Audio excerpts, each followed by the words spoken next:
3 January 1944 over Rabaul.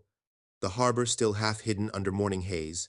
Major Gregory Boyington drives VMF 214's Corsairs out of Bougainville's cloud line and into the light. The first glint is a pair of A6M Zeros lifting from Tobera, banking hard to pull the Americans into a flat turn near the base. The Marines do not take the bait. Throttles forward, noses down. The gull wings shiver as the air loads up, and the cockpits fill with oxygen hiss and the dry rattle of canopy rails. The lead section stacks line abreast and commits. No circle, no climbing dance, one pass. A Zero skids wide to set the usual trap, expecting the American to flinch and bleed speed. The Corsair stays heavy on the rudder, steadies the sight, and gives a 2-second burst. 50 caliber strikes thud through skin and spar. A bright tear of fuel mist flashes, then flows back along the fuselage in a yellow smear. The pilot's breath fogs the mask on the brake. In, off, right. Clear, high. The radio is clipped and cold. A heartbeat later, another Zero tries to claw into a spiral, climb nose high, and confident in the old script. The Marines answer with the new one. Keep the dive. Don't follow the circle. Extend, reset, reattack. The second burst comes at a higher indicated airspeed. The sight steadier because the aircraft is built to carry weight and speed without shaking itself apart. The target staggers, drops a wing, and tumbles into its own smoke trail. Harbor guns begin to thump late to the angle. Below, the dark shapes of ships slide across the water, like shadows under glass. Above them, vapor curls off the Corsair's wingtips. A trailing pair crosses behind the lead and sets on a second intercept element angling in from Tobera. Same entry, same refusal to slow. The American formation is a moving wedge that will not bleed for a turn fight. Tracers walk, then stop. The section reforms without counting eyes, moving hands quiet. For a few seconds, the sky sounds like a workshop more than a battlefield. Engine howl in the dive, the metallic tap of spent links, the deadened thunk of rounds meeting light structure and fuel. There is no cheer, no rolling victory cry. Procedure eats the distance and throws it away again. The defenders expected the old rhythm to hold. It does not. When the Corsairs extend, the Zeros cannot catch. When the Zeros try to climb into the pass, their energy bleeds out before the next decision. Smoke unwinds above the harbor like a dark rope. A single chute blooms too low, then collapses against the wind. The lead glances left for tally on his wingman and sees only the clean arc of a gray-blue wing sliding back into altitude. The section lead breathes once long and even and pushes the nose for reset. Far below, sirens rise along the shore, then drown under the steady rush of air. The harbor keeps pounding at nothing. The sky over Rabaul goes quiet. By late 1943, the map around the Bismarck Sea is tightening. Operation Cartwheel is doing exactly what it promised: isolate Rabaul, starve it, and keep hitting it until the great anchorage is a fortress in name only. Bougainville fields are now close enough that Marine and Navy fighters can put constant pressure on the intercept belt that rises over Tobera and Vunakanau. Every morning brief is the same: get the strike in, keep the escorts alive, compress the defenders' reaction time until daylight. Defense is a losing bet. The moment over Rabaul, a few minutes after sunrise on 3 January 1944 matters, because it shows the myth cracking in real air, not in a staff memo. Until this phase, Japanese controllers could still believe in a familiar rhythm. The Zero climbs clean, turns tighter, and punishes any American who accepts a flat fight near the base.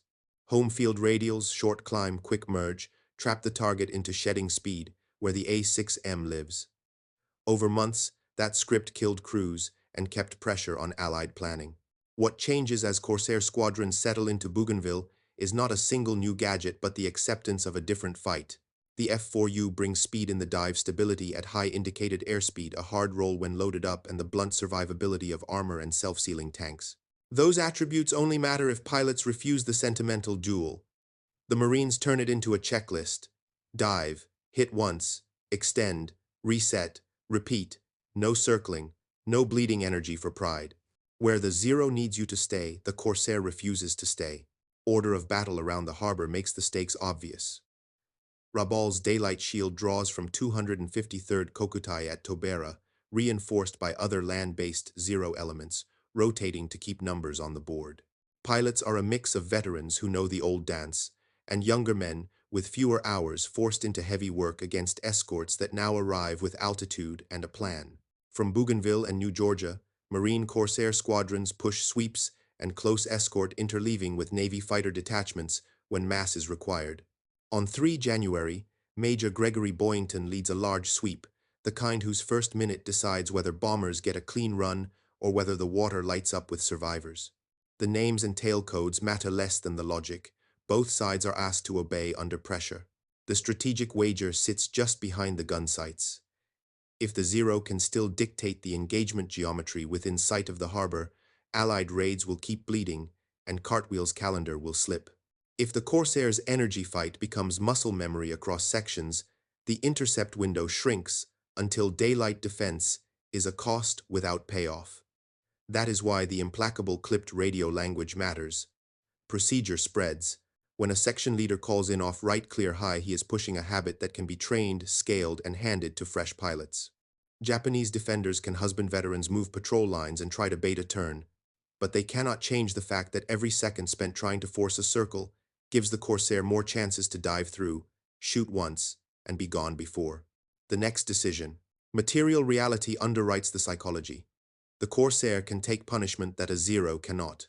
A short burst of 50 caliber into a Zero's light structure often ends the fight immediately. A glancing hit into an F4U's armor or self-sealing tanks often does not. That asymmetry does not guarantee victory, but it makes the energy plan safer to apply under stress. It also makes repetition possible. A tactic that risks your airframes only once is a gamble. A tactic that survives contact all week becomes doctrine. Over Rabaul, the repetition is the point. The first merge is not a coin flip. It is a manufacturing step. When it works, the next section copies it. When it fails, the section extends and tries again at a speed and altitude of its choosing. Both sides feel the psychological hinge. Japanese pilots look down at their own anchored ships and know the cost of letting escorts run free. They also know the Zero still punishes the unwary. The problem is that the unwary are disappearing. Marines arrive tired, but grounded, in a method that treats combat like a production line. That tone-cold procedural does not read as bravado. It reads as inevitability. If the intercept fails to trap someone into a turn in the first minute, the initiative slides away and does not come back easily. Controllers on the ground can vector fresh elements, but each element must climb and merge into a sky already tilted by speed. The stakes do not end at the waterline. Rabaul is a symbol as much as a base. If daylight intercepts become attacks with no revenue, the fortress loses not only aircraft but credibility. That loss frees Allied planners to be bolder elsewhere, to change bomb weights and altitudes, to compress schedules to take risks on marginal weather, because the escort will not be shredded at the gate. The inverse is equally true. If the myth survives, every schedule carries an invisible surcharge in men and months. The moment in the cold, open signals which future is arriving. It is not a proclamation. It is a pattern forming in the air. This is why the camera's silence after the first pass matters. It is not triumph. It is the sound of a habit taking root. The Marines do not celebrate. They reset. The defenders try the old climb, find the energy gone where it used to live, and fall away faster than anyone expected last year. In that gap between expectation and outcome sits the meaning of the scene, and the reason the episode stays inside. A single idea: Japanese pilots never expected Corsairs to rout Zero squadrons. At Rabaul in this winter light, they begin to learn that a rout can be engineered, like anything else, by speed, by procedure, and by refusing the one fight the Zero still wants. The Zero earned its fear honestly.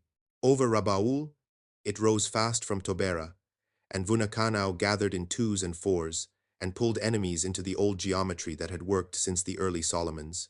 Tempt the intruder to turn near the base, pinch him at low speed, and finish him, with a climbing spiral that kept the Zero's nose light and its guns on. For months that rhythm cut down careless escorts and any fighter that mistook bravado for advantage. The air was home ground, the merge was close, and the A6M punished hesitation. What breaks the spell in the winter of 1943, 1944, is not a single trick, but a stack of traits that the Corsair can bring to the first 30 seconds. The F4U arrives with altitude to trade, carries speed through the dive without shaking itself, a part rolls hard even when loaded, and stays stable at high indicated airspeed, long enough to hold a sight picture for 2 seconds. It is also built to survive being wrong. Armor behind the pilot's self-sealing tanks, and a structure that does not twist to pieces. When the guns go off mean, a Marine can apply the plan again, after the first burst.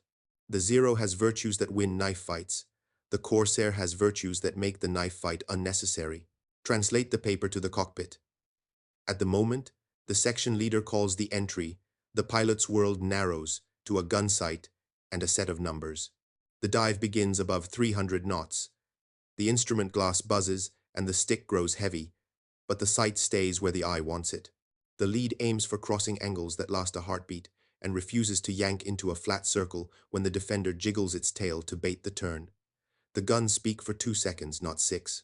The tracers are a guide, not a hose. Rounds strike light structure, fuel mist sheets back along the skin. A thin orange bloom catches the slipstream, and the Corsair is already off the line and building distance. The radio stays clipped because words are slower than gravity. The Zero pilot feels the trap differently. He rolls to set the usual snare and waits for the American to slow into the pocket where the A6M lives. The pocket never forms. The gray-blue wing flashes through and is gone. The attempt to claw back up into the pass costs more energy than it buys. The climb that once recovered angles now exposes the belly to a second, steadier burst from above. The Zero can still turn inside anything at the right speed, but here the speed is wrong by design. The Corsair refuses to pay the entrance fee. Numbers on a page become sensation in the air. High-speed stability is not an abstract line in a manual. It is a sight that does not skid when the pilot squeezes the trigger. Ruggedness is not a brochure boast. It is the difference between a leaking tank that seals and a leaking tank that becomes a torch. The 650s are not just count and caliber. They are the density of effect in a 2-second window that leaves no time for the opponent to fix a mistake. Each trait alone is helpful. Together, they let a section fight a repeatable pattern at the edge of the base's guns. Repeatability is the point. A tactic that works once is a story. A tactic that works 3 times before the minute mark becomes policy. Over Rabaul, once the first pass lands as briefed, the wingmen internalize the rule. Do not accept the circle. Keep the dive. Extend. Reset. The pattern scales across the formation because it is simple, and because the airplane tolerates the demands without punishing the pilot. The section reforms checks high and low trades altitude for time and chooses the next merge on its terms.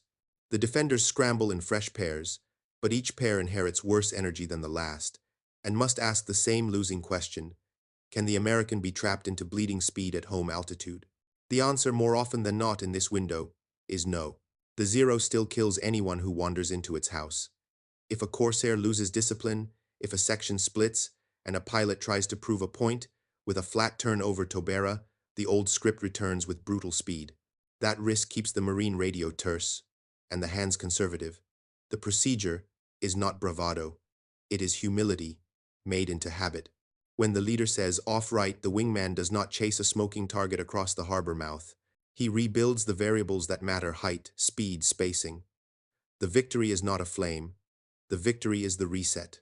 There is a human core to the mechanics that no chart can show. A Zero pilot who has survived the long grind in the Bismarck theater carries muscle memory into each merge. He expects the American to blink first, because that is what many Americans did in the past. The shock is not just the incoming fire. It is the moment the old expectation fails. The brain hesitates the hand, adds a little more back pressure than the speed will carry, and the wing flutters into a stall buffet that did not exist the last time the fight went this way. At that instant, the Corsair's stability becomes a weapon in itself. The sight is calm. The burst is short. The exit is clean. On the Marine side, the cockpit is a factory floor at speed. The oxygen hiss is a metronome, the engine howl a conveyor. The process runs tally in burst off clear. The pilot does not feel like a duelist. He feels like a technician performing a dangerous step with a practiced hand. The danger does not vanish as the wrecks on both sides prove, but it moves. It lives in the places where procedure is broken, not in the procedure itself. That shift is why the scene in the cold open matters to the episode. It is not a miracle. It is a workflow. Even at the scale of seconds, logistics and material seep into the picture. A section leader trusts a high-speed pass when he believes his guns will not jam, his engine will not cough when unloaded, and his airframe will not shed parts under G. He flies with the memory of last week's maintenance and the expectation that a damaged bird will be patched or replaced. Across the harbor, the defender calculates risk with the knowledge that veterans are scarce and airframes are precious. Those unspoken calculations shape how hard each pilot is willing to press a bad line. The Corsair side of the ledger encourages the reset. The Zero's side punishes an overreach with a loss that cannot be easily replaced. As the passes accumulate, the technical becomes cultural. The escort community writes the rule into briefings with the same weight as a weather note. Do not turn with a zero. Dive, strike, and extend. The defenders try counters including high-angle yanks into the attacker's path and coordinated crossing traps, and these still take victims when timing is perfect. But timing is a wasting asset when the enemy controls speed. The more the Corsair keeps the fight fast, the narrower the window for any trap to spring cleanly. Cold analysis leaves room for a hard truth at the end of the minute. This is not a story about one airplane being mystical. It is a story about one airplane giving ordinary pilots a reliable way to put lethal force into a small window without trading their lives to do it. Over Rabaul, in the weeks that frame the new year, that reliability erodes the defender's confidence and shrinks the airspace in which the old myth can live. The Zero remains deadly in the fight it chooses. The Corsair's achievement is to make sure that fight almost never happens. Warm oil breathes through the slats of the engine cowl as the Zero lurches from dispersal into the dusty light. A hand signal from the crewman, a quick nod, throttle forward. Tail lifts, and the runway falls under the wheels, the harbor opening like a steel mirror to the right. Climb angle, set by habit and weeks of repetition, eyes to the controller's vector, the belief quick and quiet in the chest that a flat turn near the base still snaps Americans in half. The voice in the headset is clipped and calm, bearing and height in numbers that slide into muscle memory. Vunakanau and Tobera stack their smoke behind the canopy frame as altitude rises and the air cools against the cheeks. Far north, 4 dark gull wings cut out of white glare, their formation tight and indifferent to the thin clouds that peel away from them. The bait is set by instinct, a skid to wag the tail and tempt the intruder. A shallow bank that says, "Come here, slow down, match my circle." The stick feels good in the palm light and precise the sight line, waiting for the American to make the one mistake that makes the rest of the plan inevitable. Then the plan does not happen. The gray wing does not bend into the circle. It grows large, then becomes a smear, a shriek of air, the sudden dry thudding of metal striking metal. Fuel breathes out and blows backward in a glittering veil. The belt digs into the ribs. The mask tastes like rubber and fumes. A shallow stall nibble chatters through the stick as the nose hangs too high for the speed. The Corsair pilot enters with the world narrowed to a black ring and a set of needles. Oxygen hisses a steady time, the engine howl climbs in the dive, and the sight calms the moment the body accepts the speed. Line abreast with the wingman. A thumb touches the gun switch, and the other hand rides the weight of the stick without snatching. Tally. In. The burst is 2 seconds, not 3. Tracers mark the path, and then vanish as the nose slides off to the scheduled exit. Off right. Clear high. The voice is steady because it repeats what the hands have already done. No turn, offered no circle, accepted only the certainty that the airplane stays rigid at a speed that would make lesser wings chatter themselves into a blur. The Zero tries the old repair pull-up into a climbing spiral, float the nose, wait for the American to panic and follow. The altimeter unwinds too quickly for the angle to hold. A jettison tank thumps away into the gray water somewhere below, and the lift comes back for a breath, just enough to feel the stick go light and the sight wander. A wingman cuts across the corner with the same invitation, the same trap laid out like a familiar table, and nothing bites. The canopy blooms with a new set of flashes. 1,000 small hammers work along the skin, each one meaning heat somewhere the eyes cannot see. The hand that should be measuring a perfect circle now squeezes to keep the air on the wing. The Corsair resets without counting. The sense of speed does not fade on the extension. It becomes a low vibration in the bones that says the next merge will be chosen, not endured. The wingman slides high and back a pale ghost in the corner of the eye. Fuel temps ammo quick checks that feel like a single gesture. The harbor guns thump late in corridors where the section refuses to linger. The second contact floats into the same geometry as the first, a pair clawing up into the pass as if their climb alone could force time to slow. The sight steadies again. Another 2 seconds. No hose, no spray. The nose lifts only enough to clear the wake of pressure left behind, and the airplane becomes a blade again. Inside the Zero, the horizon recovers tips again. Smoke threads along the wing route and pulls into the slipstream like a taut string. The headset fills with a wingman's breath and a burst of syllables, half warning, half inventory. The choice lives between a shallow dive to nurse what is left or the hard lift that might carry the nose into a second shot. The dive wins because there is oil on the boot and heat behind the seat, because there are ships in the harbor that do not care about pride, because a veteran is worth more than a point proved in a sky that is suddenly wrong. The stick comes forward with a small tremor the hands pretend not to feel. In the Corsair, the process consumes the urge to celebrate. The burning airplane is simply a boundary to avoid. The section reforms like parts of a machine returning to their slots. The leader's eyes touch each canopy in turn, then climb the empty blue above the harbor smoke. The heavy gull wings carve clean arcs that leave no spray of speed behind for someone else to sit in. The voice in the radio is the same voice as before, as if nothing has happened, because the only thing that matters is that the same step be performed again with the same care. A third pair rises to meet them from off to the right, sun behind predictable as the clock over a factory line. The Corsairs run the drill again. The Zeros try a crossing trap, one crossing ahead of the pass to force a pull, the other hanging a fraction behind to catch the mistake. The mistake does not come. The pass is straight, the burst is short, the exit is chosen. The trap collapses in the empty space where the American was meant to turn. The air makes a granular sound. At this speed, a dry sand against metal, and the canopy buzz becomes the whole world for 2 heartbeats. Below, sirens wander the shoreline. Above, vapor curls from the edges of wings. The Zero pilot coughs once the mask hot and sour and leans into a shallow descent toward the only strip that is both close and long enough to forgive the glide. The wingman shadows for a moment, commits a line to memory, the place where the American should have slowed but did not, and then peels back toward the climb in a gesture that feels dutiful rather than hopeful. The harbor becomes a pattern of rectangles, and the runway grows like a gray tongue between palms. The Corsair pilot feels the airplane lighten as the speed comes back to cruise. The section holds altitude a minute longer than it needs to, unwilling to give away a single foot that might be needed for the next set of numbers. The leader's right hand flicks the trim, the left rides the throttle's travel with a pressure that never quite relaxes. He looks for the next tally, not because victory demands it, but because procedure does. The air war here is a schedule more than a story. Keep the intercept window small. Keep the formation a moving wedge. Keep the passes short and the exits clean. When the next merge finds them, the heartbeat of it feels identical. The difference is only the faces in the other canopies and the smoke that already stains the sky over the anchorage. This sameness is the thing that breaks confidence. If the old script had failed once, it could be dismissed. If it fails twice, explanations flourish. If it fails 3 times before the harbor guns find the range, the explanation is over and a new rule exists.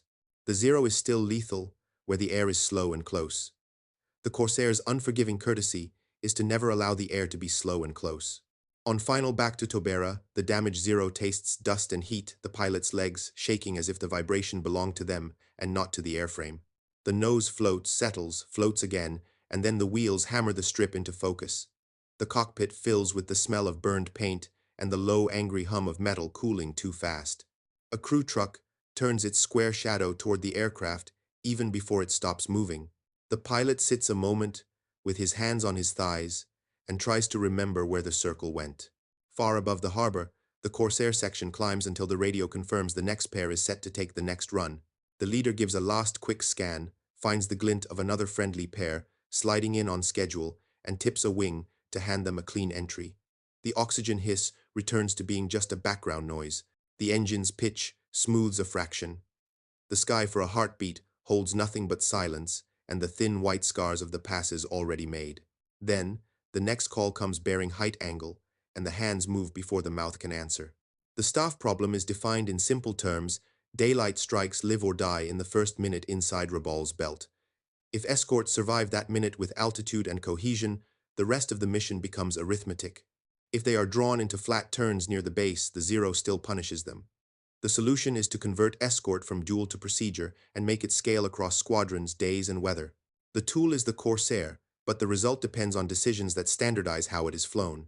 The first decision is to field the F4U from Bougainville land bases without waiting on carrier niceties. That keeps mass close to the fight and lets sections launch with altitude in hand. Base crews push a maintenance rhythm that treats speed as a consumable rather than a luxury. Engines are prepped to accept repeated high-speed dives without complaint. Prop hubs and plugs are stacked where pilots can see them. A squadron that trusts its machines to take the strain will keep flying the plan after the first burst and the second. Tactics are reduced to orders short enough to live in a pilot's hands. Do not turn with a Zero. Dive, hit, extend, reform, and only then re-attack. Aim for a 2-second pattern at set ranges, not a long hose that drains belts and wrecks exits. Leader shoots wingman covers high 6 swap rolls on the next pass. Chasing a burning target across the harbor is a breach, not a flourish. The language is harsh by design. It replaces personal style with choreography that preserves formation survival. Controllers are folded into the plan. The push is timed, so the escort arrives with a height margin, not an even start. Radar plots feed entry headings that avoid flat corridors on the way in and define clean exit lanes after the pass. The map is treated as a machine blueprint, boxes where artillery throws metal corridors where a fast climb can breathe for 10 seconds, and altitudes where the air is thick enough to settle a sight picture, but high enough to escape the next. Problem: pilots hear the same numbers every morning until the numbers feel like a physical place. After-action discipline turns combat into a loop. Each sortie generates a table entry: altitude band, indicated airspeed at trigger range, at burst exit vector, rejoin time and spacing error, if any. Film confirms whether the sight steadied or wandered and whether the burst length matched the brief. Debriefs punish the wrong success just as hard as the wrong failure. A victory that required a forbidden flat turn is marked as a process defect, not a triumph. The crew that held the exit geometry and missed a fleeting shot receives more praise than the maverick who risked the formation to paint a scoreboard. Industry underwrites all of this. The Pratt & Whitney R2800 is an honest partner in a high-speed war. It tolerates the long dives and the sudden unloads when a pilot snaps off a pass.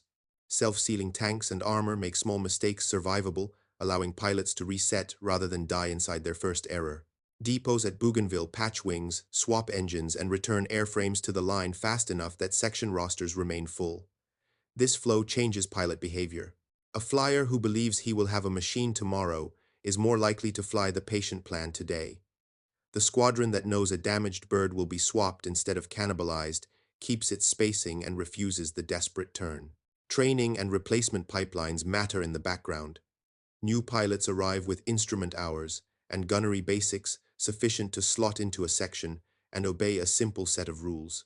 The Corsair's procedure is teachable because it is thin and hard fly, fast shoot, short extend, and speak in brevity words everyone understands. Leaders are evaluated on formation integrity and reset discipline rather than raw tallies. Kills are still counted, but they are not the currency that buys influence. What buys influence is bringing 4 airplanes to the second merge with fuel, ammo, and altitude. Across the harbor, the constraints are different. Veteran drain and shorter training hours make risk a scarce commodity. Leaders are pressured to preserve experience and airframes rather than trade them for tempo. Fuel rationing and repeated strikes on airfields compress flight hour currency and maintenance quality. A Zero that returns wounded may sit for days while prop hubs and tools are scavenged. A veteran who bails out may be lost to the unit for reasons that have nothing to do with courage. Light structure and the lack of pilot armor mean a 2-second burst is often fate, not damage control. These realities push tactics toward conservative slashing attempts and away from sustained climbs that once forced mistakes. Doctrine crystallizes through paper. Briefing cards list the fight as numbers. Entry altitude bands target indicated airspeed, expected closure, burst length, and exit headings relative to named flak boxes. Maps show bailout winds and rescue drift, so a pilot who extends on schedule is not also sentencing himself to capture. Radios are kept brutally short. Tally. in, off right, clear high. Anything else distracts from the geometry that keeps the section alive. Interlocks with other arms extend the effect. Bomber routes shift to exploit the wedge, rather than forcing escorts to bend around them. Search and rescue plans move forward with the push, so a pilot who follows procedure believes he has a chance if he goes in. Intelligence teams fold combat film and wreckage notes into nightly briefs. Controllers adjust vector calls to feed the pass, not the turn. Each piece by itself is small.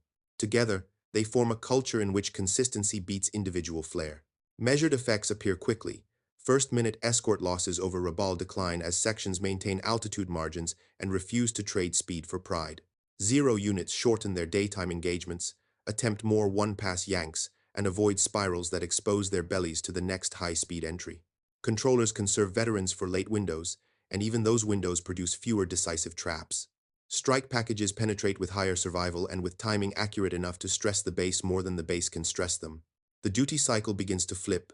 The fortress spends more energy reacting than the attackers spend pressing. The trade-offs are explicit and accepted. There are fewer dramatic chase kills and more intact formations. There are shot opportunities passed to protect exit geometry and spacing. There is higher fuel burn for repeated altitude cycles, countered by tanker planning and depot flow. There is the humility of letting a smoking enemy fall away uncounted because counting is not the point. The point is that the same passes can be flown tomorrow and the day after by these pilots or by the next set. Culture holds the gains. Debrief checkboxes enforce what the paper preaches. Did the section enter at the briefed altitude and airspeed? Was the burst held to 2 seconds at the right range? Was any turn accepted inside the harbor belt? If so, why? Did the element reform before the second pass? If not, what broke? Were flat corridors respected on exit? Praise and censure follow those answers, not the scoreboard. When leaders talk about success, they talk about spacing and timing, not aces and tallies. In that frame, the Corsair is not a miracle. It is a platform that tolerates a method. The method is built from decisions that push risk away from the individual pilot and toward a system that can absorb it. Over Rabaul in this window, that is enough. America fights like an assembly line. Japan fights like a curator guarding artifacts it cannot replace. The myth had a name that everyone understood without speaking it aloud. Over Rabaul the Zero could always drag an intruder into its air and break him. It did not need numbers or slogans. It lived in small certainties, how a flat turn near the base usually ended, how a climbing spiral recovered angles, how the American would blink and pay the fee in speed. The morning the Corsairs refused to pay, the myth did not shatter with a speech. It frayed at the edges in the first minute, and then kept fraying every time a section ran the same pass and got the same result. The mechanics of the failure were plain. Escorts arrived with height and turned it into speed, then held that speed through a clean, shallow gun run. The sight picture stayed steady at an airspeed that used to blur other wings. The burst was short by design, 2 seconds of dense metal placed at a range briefed on the ground. The exits were chosen, not improvised. Each piece on its own would have been survivable.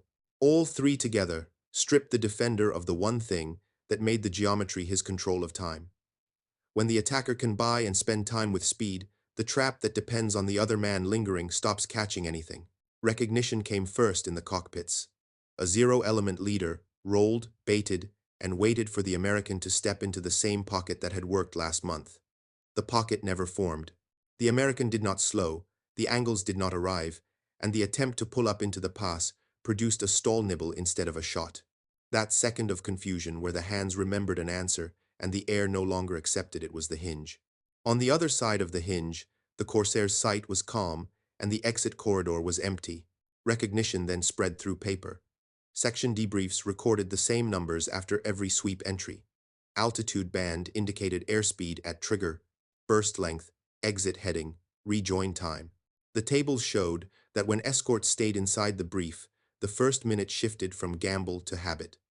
Controller logs began to note shorter Japanese engagements and more one-pass swipes that broke away early. Film confirmed burst economy and showed what the pilots already felt: steady guns at high speed and opponents that bled energy when they tried to climb into the pass.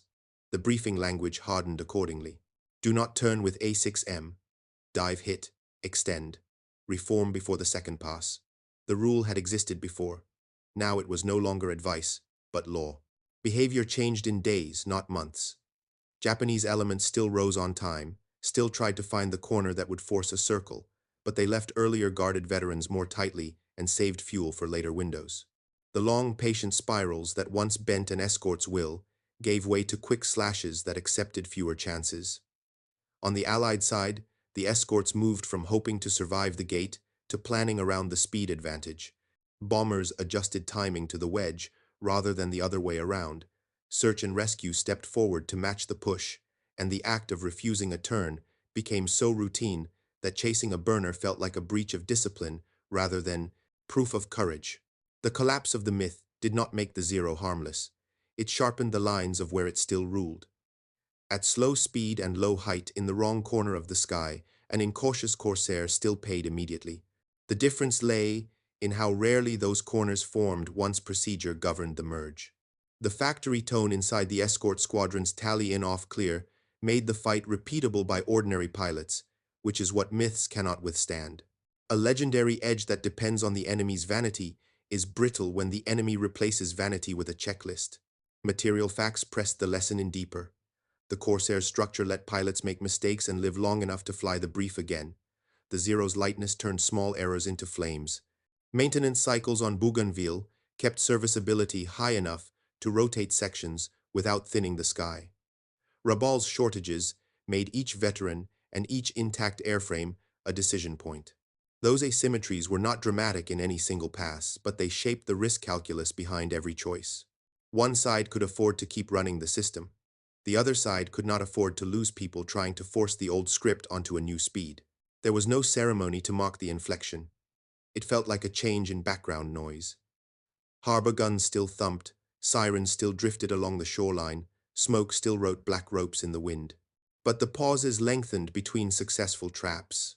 The radio on the escort side sounded more and more like a metronome. The logs ashore started to read like ledgers, where the first minute cost had dropped to a level that planners could carry without flinching. In that kind of war, confidence is a resource. The defenders spent theirs to no effect. The attackers banked theirs and bought time with it.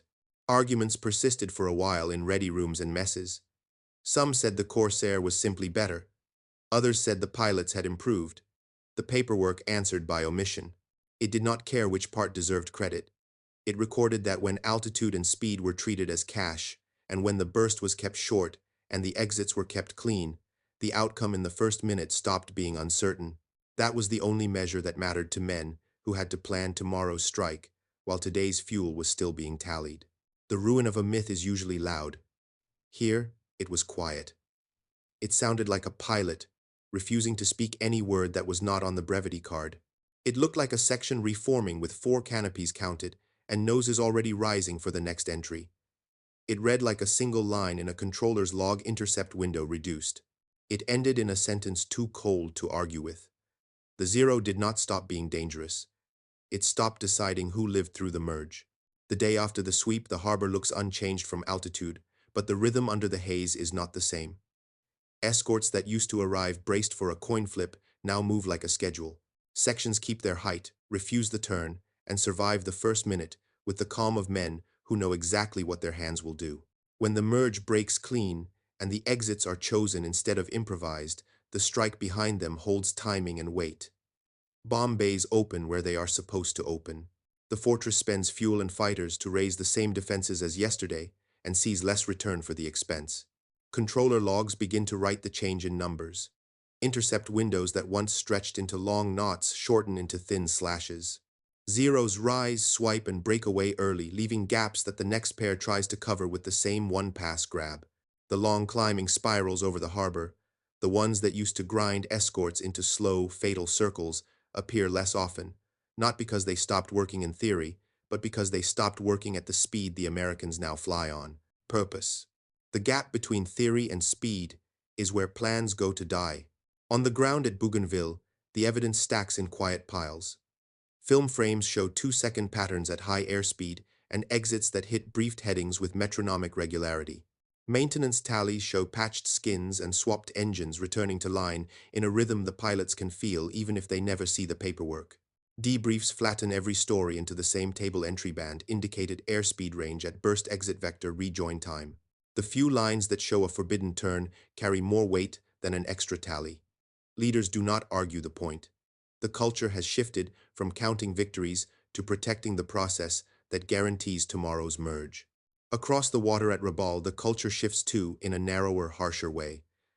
Daylight becomes something to be managed rather than exploited. Veteran element leaders are husbanded for later windows. Fresh pilots are paired carefully and told to take the slash and live to fly again.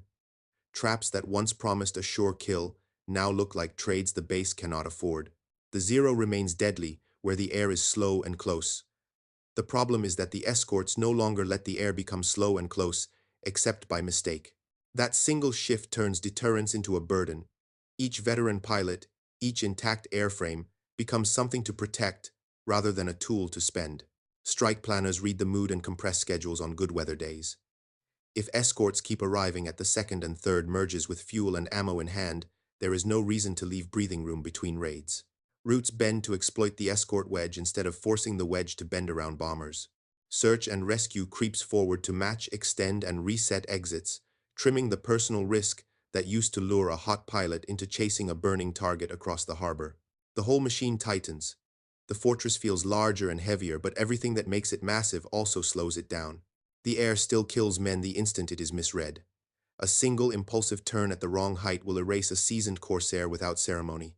Flak corridors remain indifferent to doctrine. Weather cuts sight lines into jagged pieces and makes procedure harder to feel.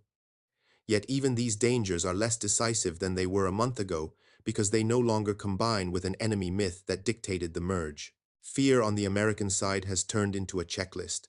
Confidence on the Japanese side has turned into a resource spent for less gain each day.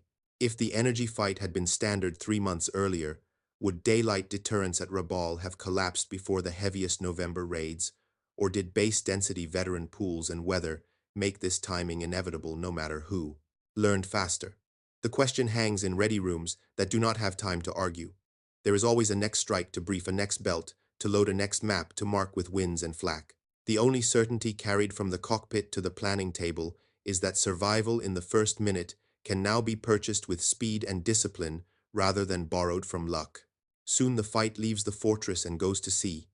Carrier groups will bring the same dive hit, extend logic onto wider water, where there is no harbor to frame the horizon and no shoreline to favor the home side.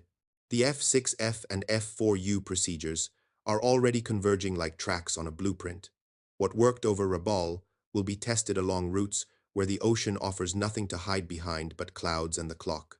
The methods that turned a myth into a brittle gatekeeper will decide whether daylight remains a risk to be rationed or a time of day the enemy learns to fear.